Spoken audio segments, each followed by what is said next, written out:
Ketegangan antara Rusia dan Amerika Serikat kian memanas. Pemicunya adalah rudal hipersonik terbaru Rusia, Oreshnik, yang kini sudah siap ditempatkan di Belarus. Pengumuman ini datang dari Presiden Rusia Vladimir Putin pada Jumat 1 Agustus 2025 dan langsung disambut dengan respon keras dari Presiden Amerika Serikat Donald Trump yang memerintahkan pengerahan 2 kapal selam nuklir mendekati wilayah Rusia. Putin mengumumkan bahwa tahap pertama produksi massal rudal Oreshnik telah rampung. Rudal canggih ini yang diyakini berkemampuan nuklir rencananya akan ditempatkan di Belarus pada akhir 2025. Penempatan ini sangat strategis karena Belarus berbatasan langsung dengan Polandia, salah satu anggota NATO. Keputusan Putin ini bukan tanpa alasan.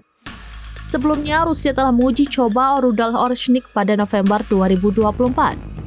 Saat itu, rudal ini sukses menghancurkan pabrik senjata di Ukraina, menunjukkan efektivitasnya yang luar biasa. Atas keberhasilan itu, Putin memerintahkan produksi massal. Meskipun Putin menyatakan rudal ini memiliki versi konvensional, ia mengklaim daya ledaknya bisa setara dengan ledakan nuklir berkekuatan rendah.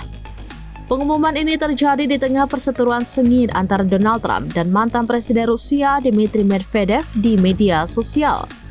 Medvedev menuduh Trump sengaja memicu permusuhan dengan berbagai ancaman dan ultimatum. Salah satunya adalah tuntutan agar Rusia menyepakati gencatan senjata dengan Ukraina dalam waktu 10 hingga 12 hari atau menghadapi sanksi berat. Trump tidak tinggal diam. Ia membalas sindiran Medvedev menyebutnya sebagai mantan presiden yang gagal. Perang kata-kata ini memuncak ketika Trump memerintahkan 2 kapal selam nuklir Amerika Serikat untuk bergerak menuju wilayah yang tepat sebagai respon atas pernyataan Medvedev. Kini dengan hadirnya rudal Oreshnik di perbatasan NATO dan pengerahan kapal selam nuklir Amerika Serikat, kekhawatiran akan eskalasi konflik semakin meningkat. Dunia menantikan langkah selanjutnya dari 2 kekuatan besar ini.